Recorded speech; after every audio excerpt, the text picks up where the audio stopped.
নিয়ম ছাড়াই ইংরেজির আজকের অসাধারণ পর্বে আপনাদেরকে স্বাগত জানাচ্ছি।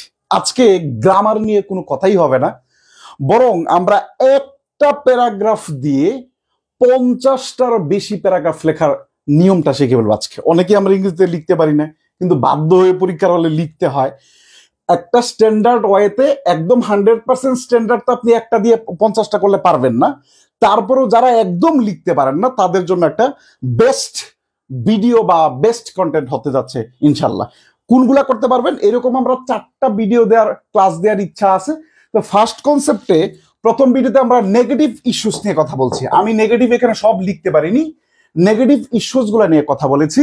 যেমন ট্রাফিক জ্যাম সম্পর্কে কথা বলেছি, price hike, load shedding, road accident, corruption, food adulteration, child labour, campus violence, terrorism, gender discrimination, danger of smoking, drug addiction, militancy, তারপর হচ্ছে আমাদের climate change, global warming, deforestation, আরো যত যা আছে আমাদের রিলিজিয়াস এক্সট্রিমিজম, অর্থাৎ যত নেগেটিভ বিষয়ে প্যারাগ্রাফ লিখতে বলে ওটা আমরা বরং নিজে নিজে যারা লিখতেও পারি না, লিখলেও যাদের মনে থাকে না, সব কিছু মিলিয়ে আজকে আমরা একটা মারাত্মক জিনিস শিখতে যাচ্ছি ইনশাল্লাহ। প্রথমেই যে নেগেটিভ ইস্যুগুলোর জন্য আমরা প্রথমে এই লাইনটা ব্যবহার করব, খুবই স্ট্যান্ডার্ড লাইন। এই লাইনটা ব্যবহার করব আলবার্ট আইনস্টাইনের জন্য। আলবার্ট আইনস্টাইন এই কথাটা বলেছিলেন। কি বলেছে? আলবার্ট আইনস্টাইন বলেছে, আমি একটু জুম করে দিচ্ছি যেন আপনাদের পড়তে দেখতে সুবিধা হয়। আলবার্ট আইনস্টাইন বলেছে, the world will not be destroyed by those who do evil, but by those who watch them without doing anything. Albert Einstein বলেছে যে পৃথিবী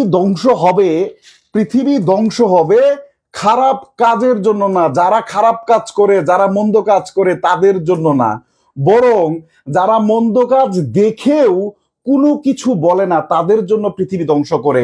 এইটা বলছে আলবার্ট আইনস্টাইন। এখন ধরেন গ্লোবাল ওয়ার্মিং সম্পর্কে যখন আপনি লিখবেন, গ্লোবাল ওয়ার্মিং সম্পর্কে যারা দায়ী তাদের জন্য নয়, যারা গ্লোবাল ওয়ার্মিং এর ক্ষেত্রে ভূমিকা রাখে তাদের জন্য নয়, বরং আমরা কিছু করতে পারতেছি না এটার জন্য গ্লোবাল ওয়ার্মিং বেড়ে যাচ্ছে, গ্রিন হাউস ইফেক্ট বেড়ে যাচ্ছে, ডিফরেস্টেশন বেড়ে যাচ্ছে, জেন্ডার ডিসক্রিমিনেশন বেড়ে যাচ্ছে, এই এনভায়রনমেন্ট পলিউশন বেড়ে যাচ্ছে, লোডশেডিং বেড়ে যাচ্ছে। এই যে কাজগুলা করছি, অর্থাৎ আলবার্ট আইনস্টাইনের এই সেন্টেন্সটা দিয়ে দিলে যে কোনো পরীক্ষক আপনার দেখা মাত্রই চিন্তা করবে আপনার 50% মার্ক অটোমেটিকলি উঠে যাবে এই প্রথম লাইনটা দেখার পরে। যে উনি আর সম্পূর্ণ প্যারাগ্রাফ পড়বে কিনা আমার যথেষ্ট সন্দেহ আছে।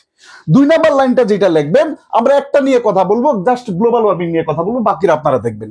আমরা প্রথমেই বলেছি যে in the beginning of our discussion, আমাদের আলোচনার শুরুতে উই ক্যান সে দ্যাট, আমরা বলতে পারি যে নেম অফ দ্য প্যারাগ্রাফ এই 50টার যে কোনো একটা দিবেন।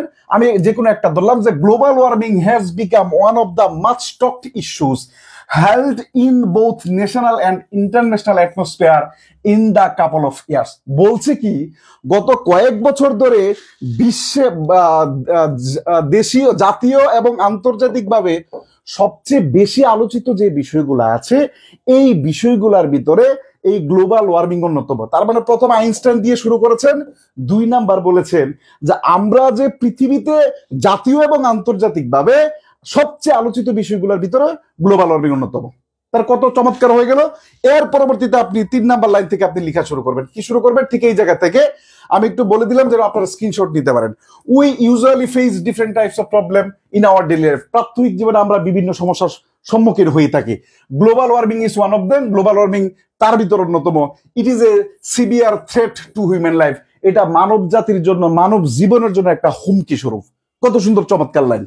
ইট is increasing day by day which is affecting our normal life. এটা দিন দিন বাড়ছে এবং যেটা আমাদের স্বাভাবিক জীবনকে ব্যাহত করছে।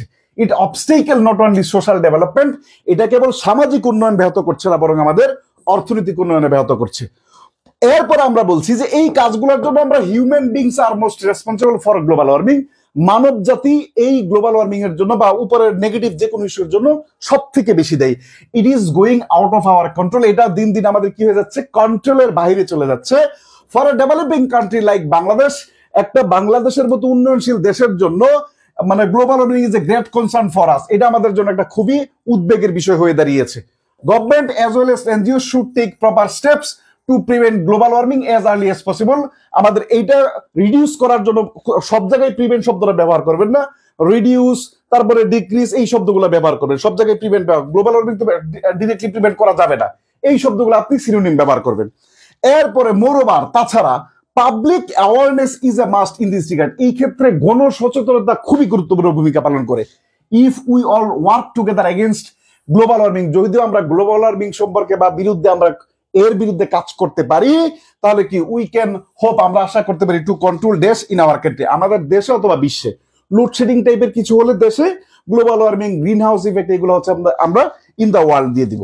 লাস্টের সেন্টেন্সটা আমরা লিখে দিব by doing all this things, এই সকল জিনিস করে উই উইল বি এবল, আমরা সক্ষম হব to overcome this critical situation in the future, ভবিষ্যতে আমরা এই জিনিসটা কি সবকিছু করে আমরা ভবিষ্যতে এই ক্রিটিক্যাল সিচুয়েশনটা কি করতে পারবো বলেন তো, উতরাতে পারবো।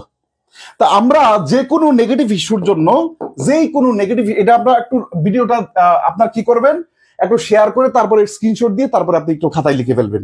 যখন দেখবেন আপনার কোনো কিছু কমন আসতেছে না, যখন দেখবেন কিচ্ছু কমন আসতেছে, তখন জাস্ট এটা লিখে দিয়ে আসবেন, ইনশাল্লাহ 70 থেকে 80% মার্ক আপনি কভার করতে পারবেন। আপনাদের আজকের ভিডিওতে যদি আমি পর্যাপ্ত রেসপন্স পাই, ইনশাল্লাহ পরবর্তী ভিডিওতে পজিটিভ সাইডগুলো এবং আরো অন্যান্য সাইডগুলো নিয়ে রচনার লেখার নিয়ম বিস্তারিত ইনশাল্লাহ কবির ভাই দিয়ে দিবে। Thank you very much. কেমন লাগছে জানাবেন। আসসালামু আলাইকুম।